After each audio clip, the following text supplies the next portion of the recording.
Bonjour, jeudi 25 mars, bienvenue dans votre JT. Au sommaire, nous allons consacrer une page importante à la sécurité routière. Tout d'abord avec le procès du chauffard responsable en septembre 2008 de la mort de deux jeunes de 20 ans à Solgé-l'Hôpital. Il avait percuté leur véhicule et pris la fuite. En G7 et la préfecture du Maine-et-Loire se mobilisent pour la sécurité routière. Nous vous montrerons à ce propos le tournage d'un clip de prévention réalisé par des étudiants angevins. C'est du cinéma, mais on dirait que c'est vrai. On fera un point sur les rendez-vous sportifs avec notamment les Ducs d'Angers qui sont partis pour Briançon. Ils jouent demain soir leur premier match des demi-finales. Et puis en fin de JT, nous recevrons Jean-Pierre Mériel des Restos du Cœur. La campagne hivernale se termine demain. Le bilan est simple, la fréquentation a encore augmenté cette année. Drame de la route donc le 3 septembre 2008 vers 21h, Rémi et sa compagne Marie, tous les deux âgés de 20 ans, rentraient chez eux à bord de leur petite Citroën AX. Sur cette route départementale à l'entrée de Solgé-l'Hôpital, leur voiture est percutée par l'arrière par un fourgon et projetée dans un ruisseau en contrebas. Rémi est tué sur le coup, Marie va mourir noyée. Le conducteur du fourgon, un homme d'une trentaine d'années, était jugé ce matin à Angers pour homicide involontaire aggravé. Il roulait en excès de vitesse, en état d'ébriété et avait pris la fuite avant de se rendre le lendemain. Compte rendu d'audience avec Graziella Dovny et Baptiste Crochet. 4 années de prison ferme, c'est la peine dont écope le chauffard responsable du drame. Un verdict qui prend en compte douleur des deux familles et circonstances aggravantes de l'accident. Le procureur avait requis 7 ans de prison, mais de son côté, la partie civile insiste sur l'indifférence de l'accusé. On a des éléments de réponse dans les expertises psychologiques et psychiatriques. On est sur un garçon qui est un monstre d'égocentrisme. Il ne pense qu'à lui, il n'a aucune considération pour les autres. J'ai expliqué que de mon point de vue, dans son vocabulaire, il n'y avait pas les mots altérité, humanité, empathie et sens de l'autre. Ce sont des mots qui lui sont totalement inconnus. Ça n'est pas un monstre, c'est juste un garçon qui n'a de considération que pour lui-même. Maître Fouquet, avocat de l'accusé, reconnaît un acte quasi indéfendable. Il refuse néanmoins que l'on fasse de son client un bouc émissaire et se satisfait de la décision du tribunal. C'est un verdict équilibré et incontestablement la justice elle est là pour punir. Il faut qu'elle punisse. Même du côté de la défense, nous reconnaissons cela. Mais je pense qu'elle est là aussi pour reconstruire et qu'encore une fois, comme je l'ai dit, la mise à mort symbolique, quasi rituelle auquel on assiste parfois, ce n'est pas le cas aujourd'hui devant le tribunal correctionnel. Cette mise à mort quasi rituelle ne permet pas de reconstruire la vie. Au contraire, ça ne fait qu'accentuer les tensions et ça ne va pas dans le sens de la paix et de la vie. Au-delà de leur douleur et de la peine prononcée, les deux familles souhaitent avant tout que ce procès serve d'exemple contre la violence routière. On ne peut pas lui reprocher à la justice d'avoir jugé ce qu'il a fait, les faits. Pas notre douleur, c'est les faits qui sont surtout jugés. Notre douleur, elle n'est pas mesurable. Mais moi, il a pris pour ce qu'il a fait. Récidive d'alcoolémie, récidive d'excès de vitesse. Tout ce qu'on espère maintenant, c'est qu'il n'en prenne conscience et qu'il arrête. Ce genre de délit, on doit interdire à ce genre de personnage de reprendre une voiture, d'avoir le droit de reprendre une voiture. C'est là le message que je veux porter. C'est pas tellement le fait qu'il aille en prison, je m'en fous. De toute façon, il a tué nos gamins, c'est pas ça qui nous les ramènera. Aucune des deux parties n'a évoqué un éventuel appel. Les familles ont jusqu'à 10 jours pour rendre leur décision et commencer leur deuil. Alors toujours sur ce thème de la sécurité routière, en G7 et la préfecture ont lancé depuis l'année dernière un grand concours de prévention en direction des jeunes. Un groupe d'étudiants de l'école européenne de graphisme publicitaire a écrit un scénario qui a été récompensé. Il y a quelques jours, ils ont eu la chance de pouvoir le mettre en image avec l'aide d'un réalisateur professionnel. La scène se passe sur une petite route de campagne, c'est du cinéma, mais attention, les images sont parfois très dures. Ils sont aux premières loges de ce qu'ils ont imaginé pour leur clip, l'accident et l'intervention des pompiers. La veille, ces étudiants de l'école européenne de graphisme ont vécu le tournage de la première partie. Une boîte de nuit, un gars qui rencontre une fille, il boit, trop, prend le volant et c'est l'accident. La suite est nettement moins facile. La jeune fille que le conducteur a rencontrée en boîte est en train de se faire réanimer. Et en fait, il arrive et il doit lui dire allez pour qu'elle se réveille alors qu'en fait elle est décédée. Faites attention s'il vous plaît. À la réalisation, Arnaud Nouvel. Pour lui, pas besoin d'exagérer la mise en scène. Une jeune fille allongée sur le sol froid, la scène est saisissante. C'est marrant de voir ces petits jeunes-là. Hier, ils étaient en boîte de nuit, ils étaient tout beaux, ils devaient se draguer. Aujourd'hui, ils sont sur le bord de la route, ils ont du sang. Enfin voilà, ça dégouline, les pompiers sont là. Là, on rentre dans quelque chose de plus sérieux, de plus contrasté, d'un petit peu plus choc. Quentin est étudiant. Il s'était proposé depuis longtemps pour jouer le jeune conducteur touché par l'accident de la route. Pas facile comme rôle de composition. Et bien plus que jamais, la réalité rejoint la fiction. Comment j'ai pu jouer c'est un peu difficile d'en parler. Enfin, en gros, j'ai un de mes meilleurs amis qui est mort il y a quelques semaines.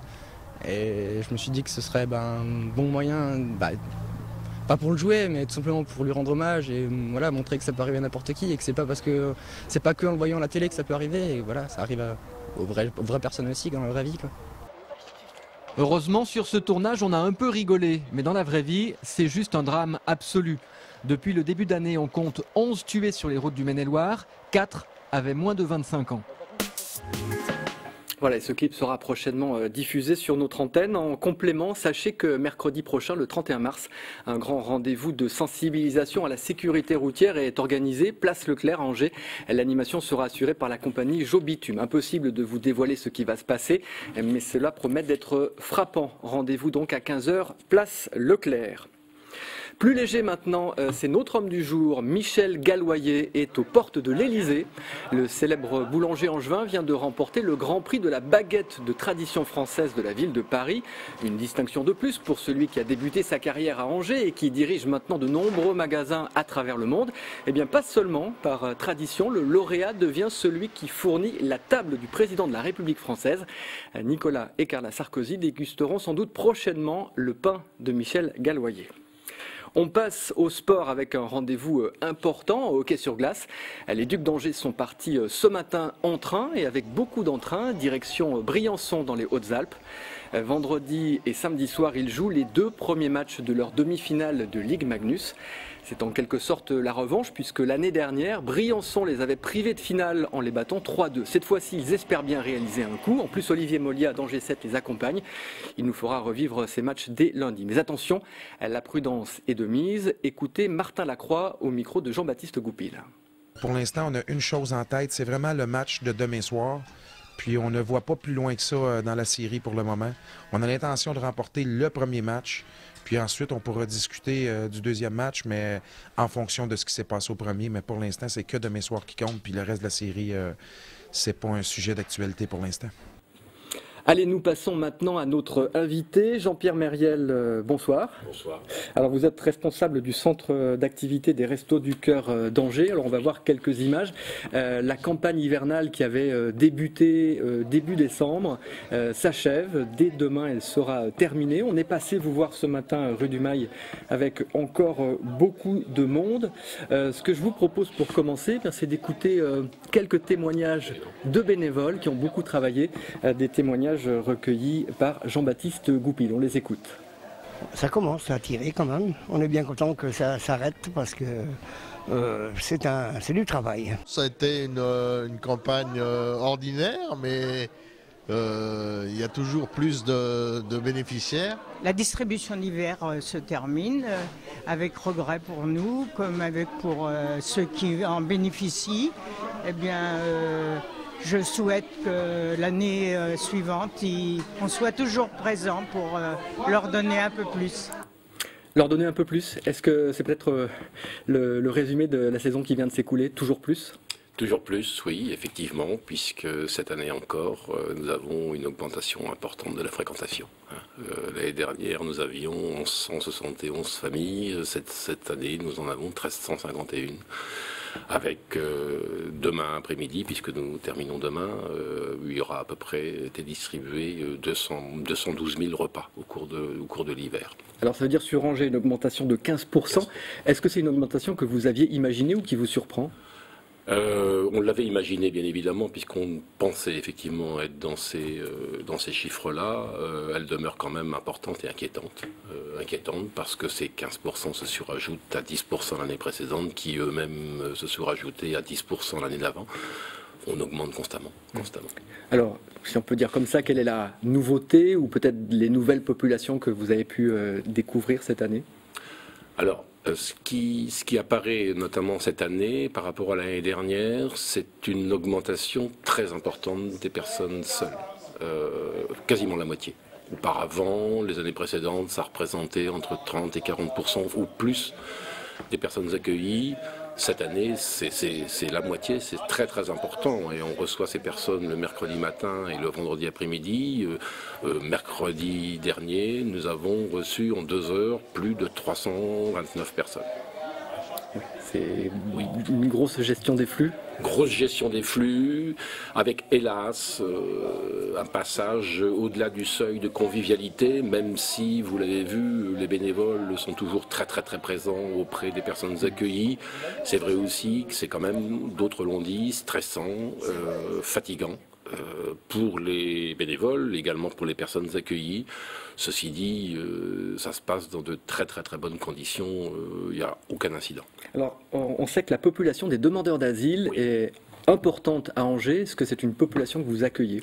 Alors c'est une population qu'on accueille sans aucune condition et sans aucune distinction. Nous n'avons pas de chiffres particuliers sur les demandeurs d'asile.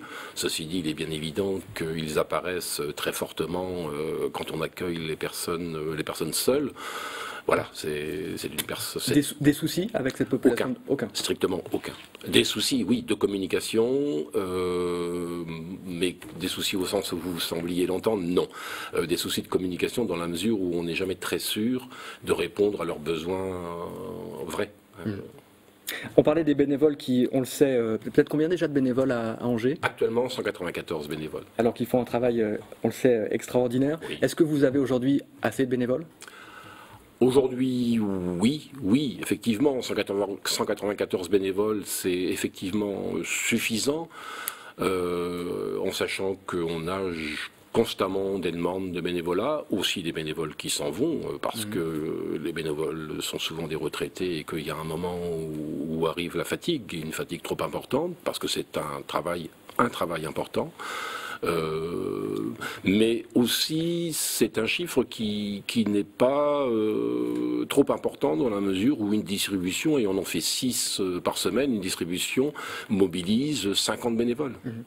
Un mot rapidement sur les dons. Est-ce que malgré la crise, les gens continuent de donner ? Oui, et alors c'est toujours très surprenant. Malgré la crise, effectivement, la solidarité existe très très fortement.